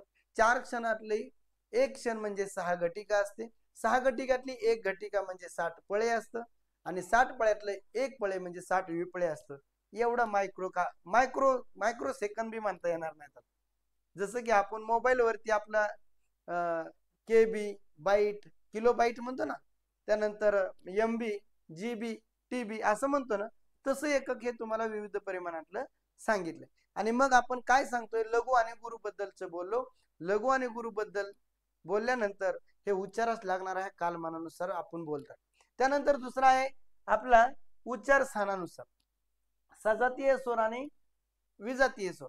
आपलं उच्चार स्थान त्या स्वरांचं कुठं होत, म्हणजे मुखविरातून होत असेल तर सजातीय स्वर म्हणले की अ आ येणारे, इ ई येणारे आणि उ ऊ येणारे, हे सजातीय स्वर झाले। विजातीय स्वर काय असतील, तर आता अ च्या पुढे ए आलं होतं बघा, त्याला म्हणायचं विजातीय स्वर। म्हणजे अ आ ई यांच्या पुढे कुठलाही त्याच लाईनी मधला आला नाही, दुसरा आला म्हणजे उच्चार स्थान बदललं। म्हणजे असं लिहिलं मी आता, इथं अ लिहिले आणि इथं ई लिहिले, झालं विजातीय। सजातीय कसं असणार आहे, अ आ, बरोबर ना, उ उ आणि हे उ आणि हे उ असणार, बरोबर ना। परंतु हे ए आणि ऐ हे आहे ना, हे विजातीय।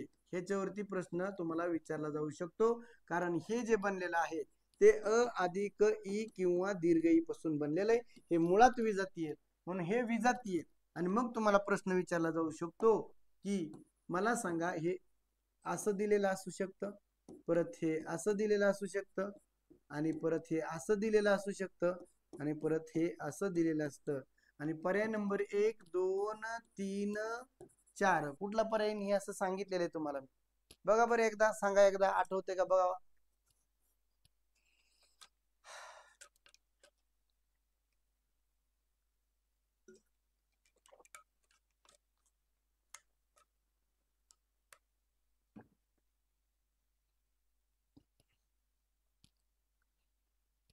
फास्ट जेवढे आहे त्यांनी फास्ट टाकलं पाहिजे. सगळ्यांची अटेंडन्स लागली पाहिजे. वर किरण लाईन गेली पाहिजे चार्टची वरी.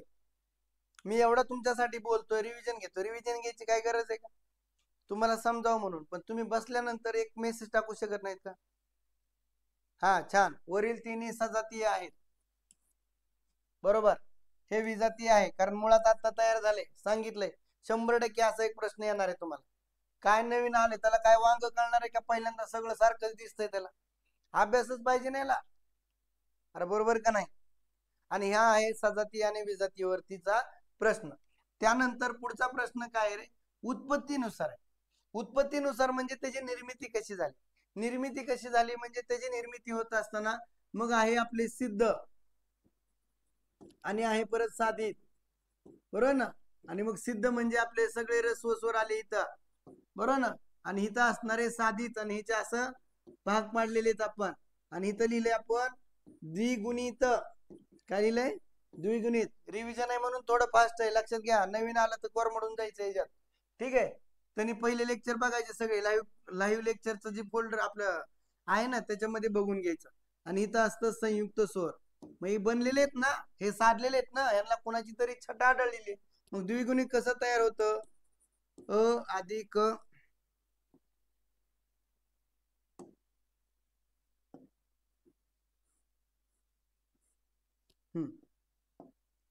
अ अधिक बरोबर हे आ होणार आहे.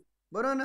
हे रस्वई अधिक रस्वई बरोबर रसोई अधिक रसोई बरोबर दीर्घई असणार आहे.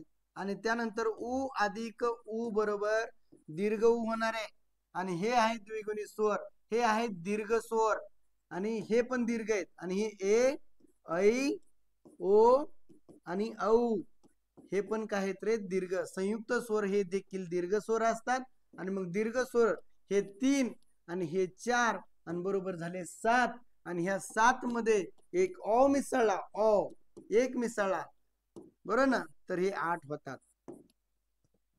समजतंय का? बघा, समजतंय? सिद्ध साधित संदर्भ मुख्य थांबले.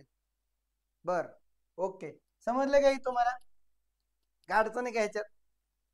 शिकवायला येते का नाही सांगा. उगत वरडा लागले म्हणून सांगा. काहीतरी सांगा, बोलत चला. ज्यांनी पहिल्यापासून लेक्चरला त्यांना सगळ्यांना समजलेलेच असणार आहे. आणि तुम्ही जरी नाही म्हणले तर मला माहिती मी काय शिकवतोय. आणि स्पीड पण पाहिजे तुम्हाला. तुम्ही अभ्यास केला लयच भारी आहे, पण पेपर मध्ये गेलं नुसतं स्लो मोशन. स्लो मोशन मध्ये कार्यक्रम 5च प्रश्नाचा सगळा टाइम निघून गेला. होतं ना कधी कधी असं. अरे बोलत जावा रे.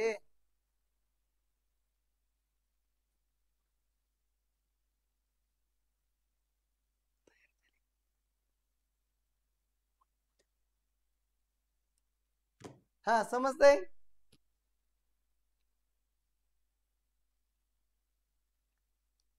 ठीक आहे. आता हे सिद्ध म्हणजे उत्पत्तीनुसार झालं. त्यानंतर आपली व्यंजना.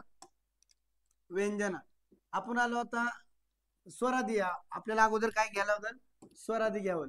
स्वरादी तुम्हाला माहिती आहे, मी तुम्हाला सांगितलं ही असं आणि ही असं ही खरे स्वरादी आहेत. पण त्याचं अ हे प्रतिनिधित्व करतं. सांगितलंय तुम्हाला. बरोबर ना? आणि स्वर आहे ज्याच्या आधी त्याला स्वरादी म्हटलं जातं. त्याच्यामध्ये आपण मग परत स्पष्ट व खणखणीत असं म्हटलं. बरोबर ना? अनुनासिक सांगितलं आपण इकडं.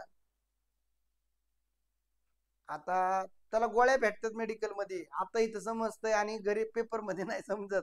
अक्षय, काय असं माहिती का? एकदा नीट समजून घ्यावं लागतं, त्याला लिहावं लागतं, त्याला सराव करावा लागतो. त्या टाईपचे त्या प्रकरणावर आलेले सगळे प्रश्न सोडवावे लागतात. जे प्रश्न येत नाही त्याला हायलाइट करावं लागतं. ते पुन्हा पुन्हा पुन्हा पुन्हा त्याच्यावरतीही करावं लागतं. आणि परीक्षेत गेल्यानंतर मग असा गॉगल घालून चष्मा घालून हात फिरून गाणे म्हणून प्रश्न सुटतो. सराव कमी पडला की कार्यक्रम झाला तुमचा. अक्षय, समजतंय का मी काय बोलतोय? बरोबर आहे ना? हे सगळं येणार आहे तुम्हाला. तुम्हाला येणार आहे. आता तुम्हाला समजतंय. परीक्षेचा गेल्यानंतर मग तुम्ही परीक्षेत नेताना तुमची मेमरी ना, मेमरी जरा थोडीशी काय रे क्वालिटीची बनवा. जेवढं रिव्हिजन करताना तुम्ही टाइम मॅनेजमेंट बद्दल तुम्ही सांगा तुमच्या वेळेनुसार. कशाचं टाइम मॅनेजमेंट? पेपरचं टाइम मॅनेजमेंट. शेवटला बघू ना, आता रिव्हिजन होऊ द्या ना. हा, अक्षयला पटलंय, बरोबर ना. आणि मग कुठल्याही प्रकाराचा एक मी तुम्हाला सांगतो, नोकरीच्या जर तुम्ही मागे लागलात ना, तर तुम्हाला नोकरी कधीच लागणार नाही. पण तुम्ही प्रकरणाच्या मागे लागलात, सिलेबसच्या मागे लागलात, घटकाच्या मागे लागलात, सब घटकाच्या मागे लागलात, एका एका पॉईंटच्या मागे लागलात ना, सगळेच पॉईंट क्लिअर असल्यावर परीक्षेत गेला तुला येईना म्हणजे काय झालं, तू येडा झाला का? बरोबर ना. रिव्हिजन इम्पॉर्टंट आहे, बरोबर ना. तर तुमचं जितकं रिव्हिजन होईल ना, तेवढं तुमचे काय म्हणतात त्याला, अवेअरनेस वाढतो त्या पेपरचा. म्हणजे तुम्हाला तुमचं स्मार्ट वर्क वाढतंय तुमचं. असं अचानकच तुम्ही आला तर एकदा शिकला तर त्याला विसरून गेला. रात्री काय खाल्लं ते कळत नाही. मी वर्गात अचानक विचारत असं, सांग तू रात्री काय खाल्लं, ती बोलतच नाही काय, कारण त्याला आठवत नाही. मग मला सांगा, मी त्याच्या घरी गेले का, त्याने म्हणायचं ना वांग खाल्लंय म्हणून, बरोबर आहे ना. काय खाल्लंय एखादं सांगून टाकायचं. म्हणजे हजर जबाबीपणा आपण समजून घेतला पाहिजे. माणूस अष्टावधानी पाहिजे, बरोबर ना. वेळ नाही सर, माझा घेऊन जावा वेळ सगळा, मला काहीच वेळ शिल्लकच आहे माझ्याकडे.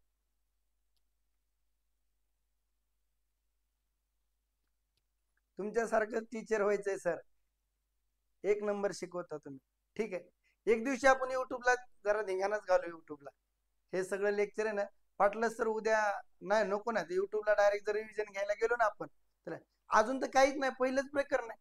मराठी शिकवायला मला 6 महिने सुद्धा पुरत नाही, एवढं बोलतो मी एका एका घटकावर, एका एका शब्दाचं मायक्रो सगळं सांगतो तुम्हाला, विश्लेषण स्पष्टीकरण येते. आणि माझ्याकडून शिकवताना एकदा शिकलात म्हणजे चारदा शिकल्यासारखे. मी एक एक शब्द एक एक गोष्ट पुन्हा पुन्हा सांगतो तुम्हाला, आणि परत आठवण बी करून देतो. विसरूनच देत नाही हो मी तुम्हाला, विसरूनच देणार नाही मी. बघा तुम्ही विसरते का? विसरलं की हे सांगत राहतो मी अधून मधून तुम्हाला. ठीक आहे. तर स्वरादी बद्दल बोलत होतो. स्पष्ट व खणखणीत, स्पष्ट व खणखणीत असेल तर अनुस्वार असतो, आणि ओझरता अस्पष्ट असेल तर ते अनुनासिक असतं, बरोबर ना. आणि मग स्पष्ट व खणखणीत मध्ये काय आहे, तर आपण त्याचे 2 प्रकार पाडले होते बघा. एक अनुस्वार पाडला होता, आणि एक शीर्षबिंदू म्हटलं होतं बघा, आठवते का? शीर्षबिंदू, बरोबर ना. मग हे असं दिलं होतं आणि हे असं दिलं होतं, आठवते का तुम्हाला बघा. आणि मग त्याच्यामध्ये सांगितलं होतं की इथं 25 स्पर्श व्यंजन येतील या अनुस्वाराच्या पुढल्या अक्षराच्या पुढे, आणि इथं 9 येतील. तर हे 9 कोण असतील, हे 25 काय असतील आणि 9 कोण असतील, सांगा मला पटपट.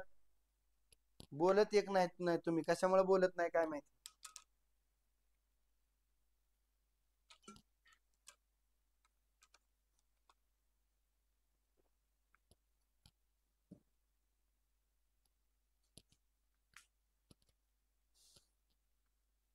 हम्म, बोला बोला फास्ट. यलन वन हन.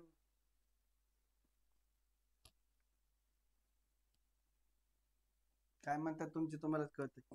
हे स्पर्श व्यंजन आहे, बरोबर ना. 25 स्पर्श व्यंजन हे अवर्गीय व्यंजन आहे का नाही, अवर्गीय व्यंजन.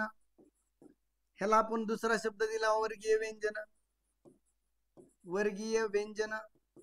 आणि या अनुसार असेल आणि त्याच्या पुढे जर स्पर्श व्यंजन किंवा वर्गीय व्यंजन असेल तर त्याला आपण अनुस्वार म्हणतो. पण यांच्या पुढे येरल व शश हळ ही जर न आली, बर, मग हे शीर्षबिंदू असत. जेव्हा म्हणजे ह्याचं उदाहरण सांगतो तुम्हाला, तुमचा असणारा रोजचा संसार, बरोबर ना, तुम्ही करता कष्ट, बरोबर ना. आणि इकडं इकडे एक कुठलाही शब्द घ्या ना, भांडण शब्द घेतलाय आपण, हा शब्द घेतलाय. आता याच्या पुढे ड हे 25 वर्णामधलं आले, 25 स्पर्श व्यंजनामधलं आले. आणि हे संसार मधलं स आहे का इकडे 25 मध्ये, स मध्ये आहे का? नाही ना. मग ते ह्याच्यामध्ये यर ल व स स स स हळ, बरोबर ना. तर अशा पद्धतीने हे शीर्ष अनुस्वार आणि शीर्षबिंदू बद्दल बोलतोय. त्यानंतर आपण घेतलं होतं व्यंजने. व्यंजनाबद्दल आपण त्याची व्यंजनाची व्याख्या सांगितली, व्यंजनाची पर्यायी नावं सांगितली होती, परवर्ण, बरोबर ना, हलंत सांगितलं होतं. त्यानंतर व्यंजने, परवर्ण आणि स्वरांत. काय रे, स्वरांत असं लिहिलं होतं, बरोबर ना. मग याच्यामध्ये सांगितलं होतं व्यंजने, बरोबर ना. व्यंजन म्हणजे काय, ज्या वर्णांचा उच्चार करताना शेवटी स्वरांचं सहाय्य घ्यावं लागतं त्याला व्यंजन म्हणतो. परवर्ण म्हणजे परक्या वर्णाचं, परवर्ण म्हणजे परका म्हणजे आपलं नाही लोकाचा, आणि त्याचं सहाय्य घ्यावं लागतं म्हणजे परवर्ण म्हणायचं. हल चिन्ह असतं इथं क लिहिलं, क ला हे चिन्ह असतं, याला हल चिन्ह म्हणतात. हल चिन्ह ज्याच्या अंती असतं त्याला हलंत म्हणतात, बरोबर ना. आणि स्वरांत म्हणजे स्वर आहे ज्याच्या अंती त्याला म्हणतात स्वरांत, बरोबर ना. आणि मग याचे प्रकार आपण पाडलेत. एकूण व्यंजनांचे 7 प्रकार आहेत. त्याच्यामध्ये पहिला गट इकडे आपण पाडलाय तो आहे स्पर्श व्यंजन. स्पर्श व्यंजनाला वर्गीय व्यंजन म्हणतात. आणि वर्गीय व्यंजनामध्ये इथं अवर्गीय व्यंजन, सॉरी इथं लिहित नाही मी आत्ताच कारण सिच्युएशन नुसार लिहावं लागलं. आणि मग इथं आपल्याला या गटामध्ये पहिला आहे आपला कठोर आहे, त्याला श्वास वर्ण म्हणतात, श्वास, त्यालाच आघोष म्हणतात. काय म्हणतात? आघोष. आणि याच्यामध्ये मग हे आपली जी बाराखडी आहे, आता इथं पूर्ण लिहितो, सगळं लिहित नाही, तोंडी सांगतो कारण वेळ जास्त जातोय. ठीक आहे. इथं क, ख, ग, घ, ग, बरोबर. यांचा सारखा काय मोडायचं? पाय मोडायचं. त्यानंतर च, श, ज, झ, आणि इथं य किंवा न म्हणा, तुम्हाला जे म्हणायचे, ह्यांचं सारखं पाय मोडायचं असतं. ट, ठ, ड, बोलत चला तुम्ही पण बसल्या बसल्या, ऐकू द्या शेजारण्याला. ठीक आहे. त्यानंतर त, यांचा सारखं काय मोडायचं असतो? पाय मोडायचा असतो, बरोबर ना. आणि त्यानंतर आहे प, फ, ब, भ आणि म, बरोबर ना. आणि मग हे सगळे आहेत स्पर्श व्यंजन. या स्पर्श व्यंजनातला आता एक एक नाव सांगतो, सगळी तोंडी सांगतो. इथं हे आहेत स्पर्श व्यंजन, याला वर्गीय व्यंजन म्हणतात. काय म्हणतात? वर्गीय व्यंजन म्हणतात. आणि मग ह्याला कठोर पण म्हणतात, असं लिहिल्यावर जरा जागा पुरेल. श्वास पण म्हणतात, आघोष पण म्हणतात, बरोबर ना.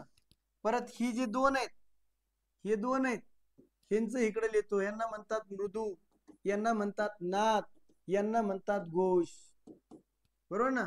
आणि ही जी लाईन आहे ही याला म्हणायचं अनुनासिक, बरोबर ना. याला म्हणायचं पंचमवर्ण,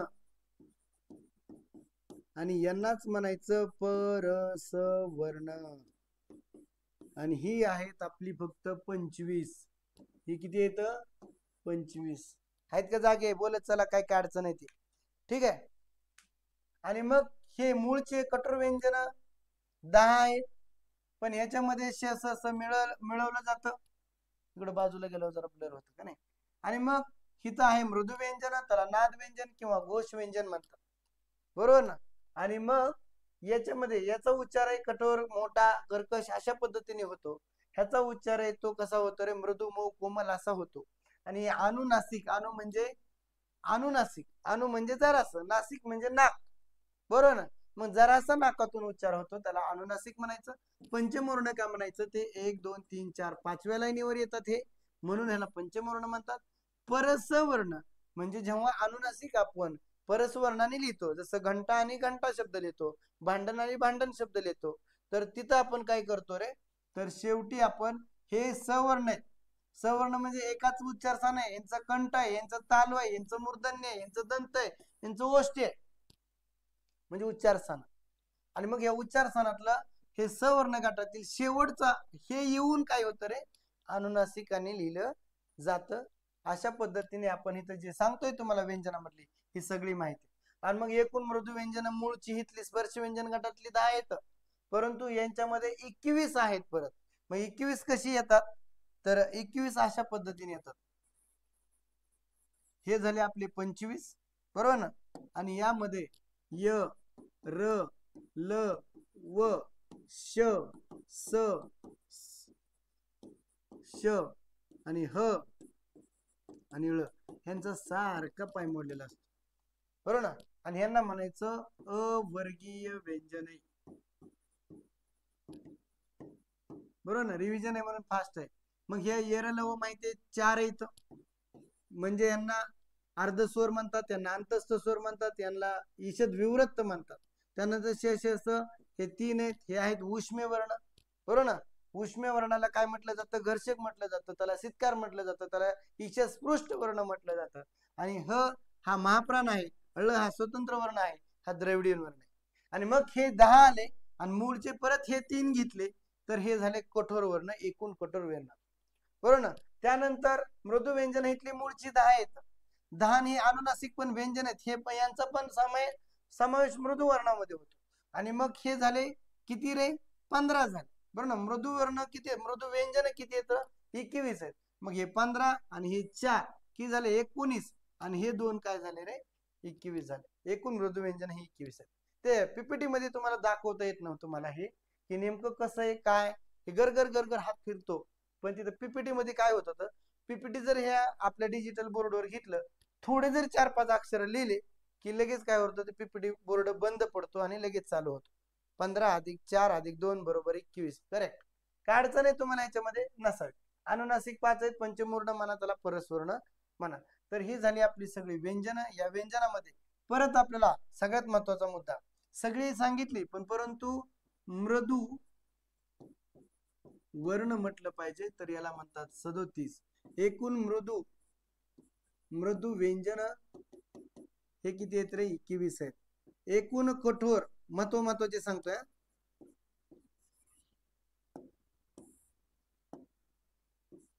एकूण कठोर शब्द वापरतोय.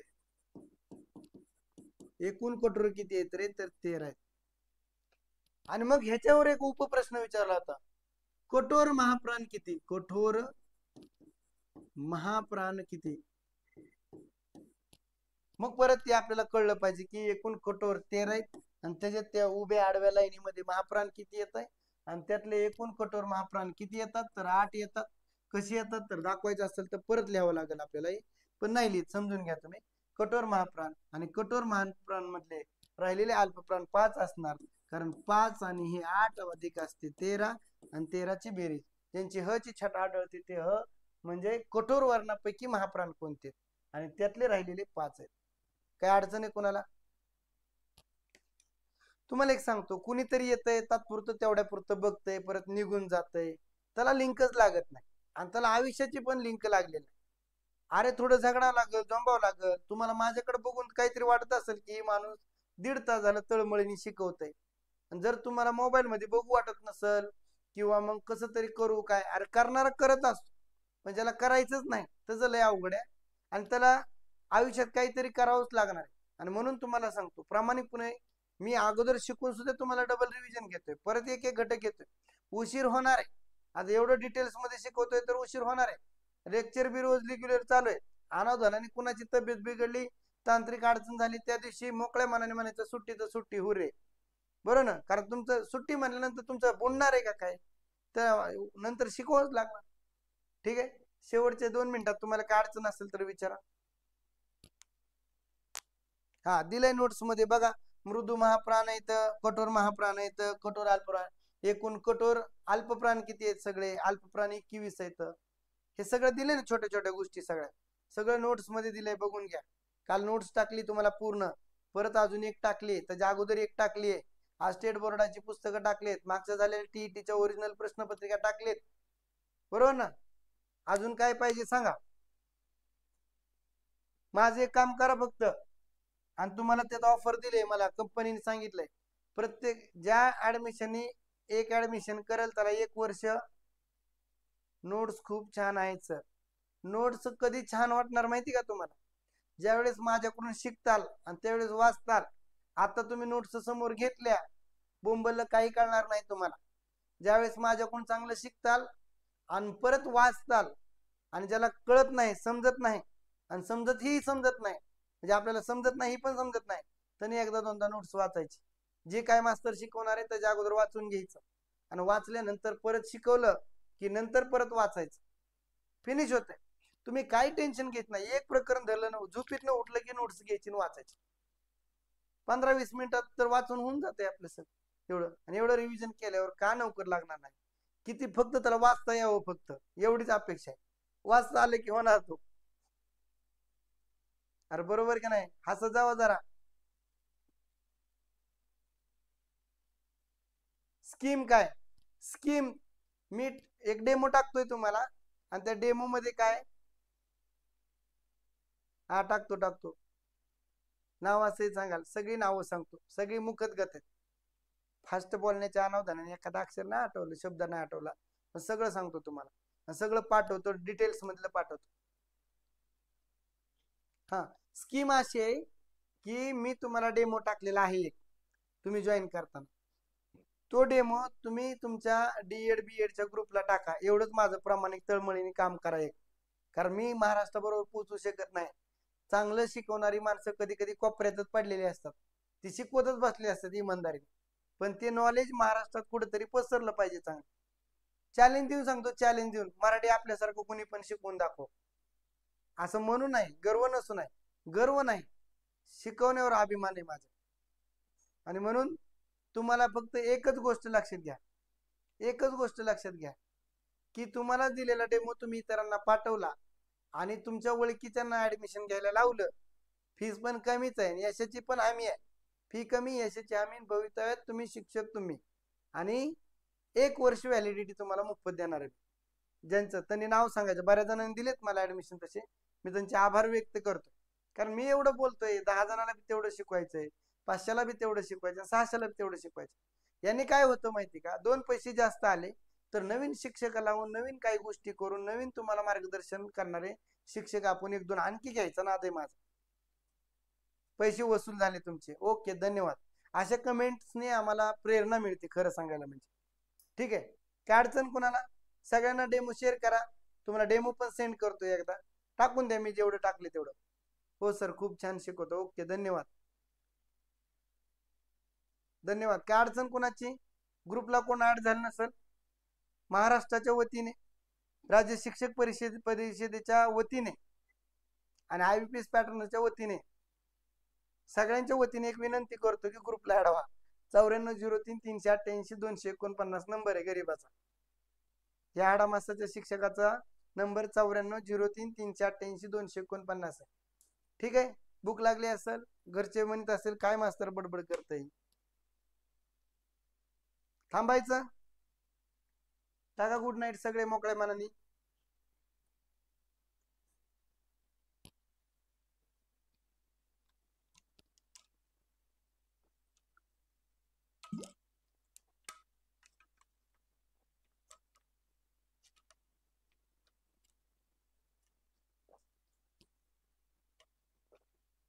छोटे माळी सर बघायचे का तुम्हाला, छोटे माळी सर, कमेंट्स मध्ये टाका, छोटे माळी सर बघायचे का.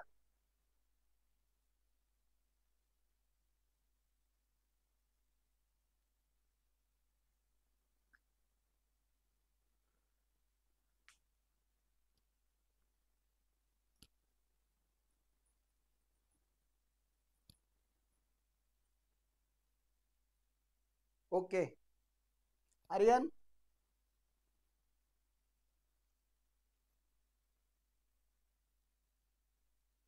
शेअर केली,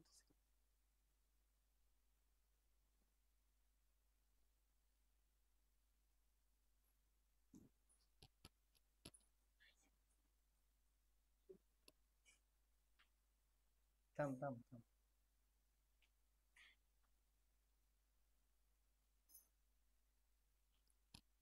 लेक्चर संपलंय, ज्याला जायचं ते जाऊ शकता. पहिले सर तुमच्यापेक्षा ते छान शिकवतात, ओके.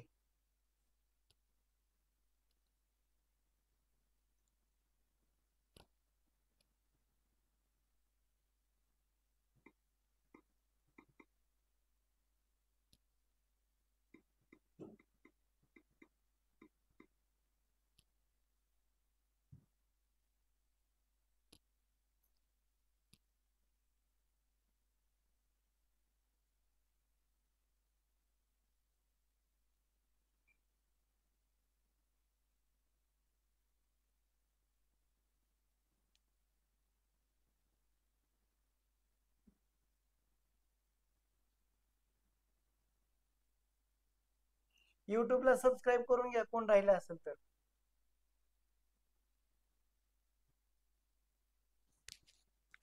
वर्तमान काळाच्या छाताडावर पाय देऊन भूतकाळ उलटा टाकून भविष्यकाळ घडवायला शिकवणारे छत्रपती शिवाजी महाराज आणि त्यांना शिकवण देणाऱ्या राजमाता जिजाऊ यांच्याबद्दल आज मी तुम्हाला माहिती सांगणार आहे.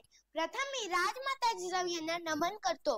महाराष्ट्र जशी वीर पुत्रांची भूमी आहे तशीच वीर मातांची देखील भूमी आहे.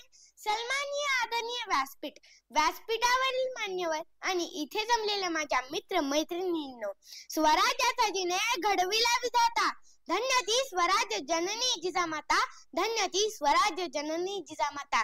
राजमाता जिजाऊ ह्या हिंदवी स्वराज्याच्या संस्थापक व छत्रपती शिवाजी महाराज यांच्या मातोश्री होत्या. त्यांना माँसाहेब, जिजाई, जिजाऊ, राजमाता, वीरमाता असेही म्हणतात. राजमाता जिजाऊ यांचा जन्म 12 जानेवारी 1598 रोजी बुलढाणा जिल्ह्यातील सिंदखेड राजा येथे झाला.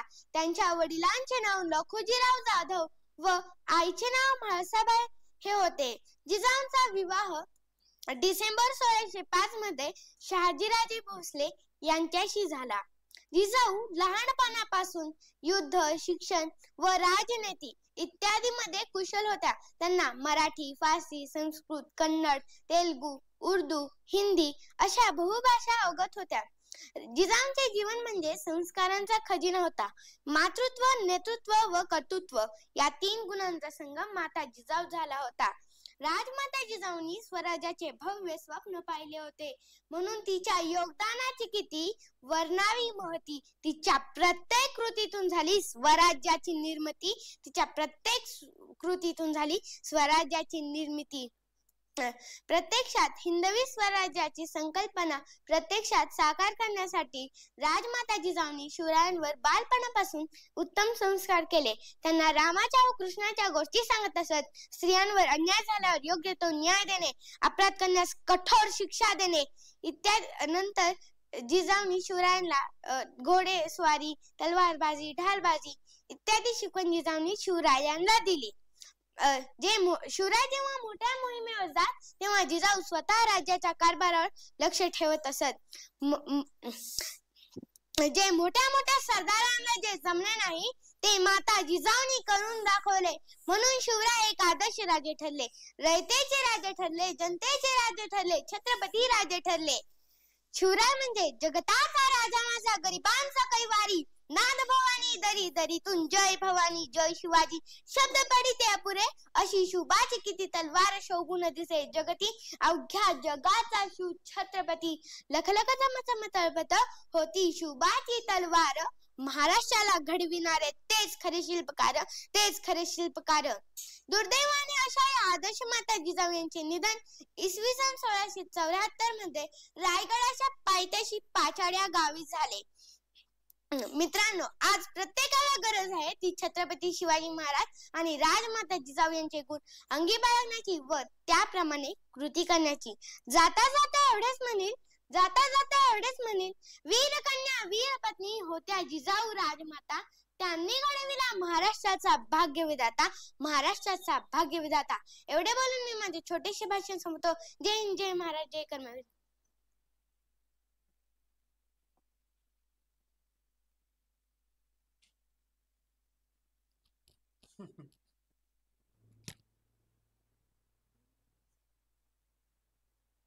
सुप्त चैतन्य आणि दिस्त शक्ती जागृत करण्याचे साधन म्हणजे शिक्षण असतं. विद्यार्थी मित्रांनो, काहीच नाही करता आलं तर एक चांगला माणूस बनता आला पाहिजे, आपल्या पाल्यांना पण चांगल्या पद्धतीने घडवता आलं पाहिजे. ठीक आहे, खूप वेळ घेतला तुमचा. कधीतरी वेगळ्या विषयावरती चला. आता हा जिजाऊ मातेबद्दलचं त्याचं भाषण होतं. येणाऱ्या काळामध्ये तुम्हाला वेगवेगळ्या याच्यावरती 2-2, 3-3 मिनिटाचे माझेच काय तर माझ्या आर्यनचे देखील तुम्हाला छोटे छोटे चुटकुले पाहायला भेटणार आहेत. ओके ज्युनियर माळी सर. ठीक आहे, ओके थांबूयात. धन्यवाद.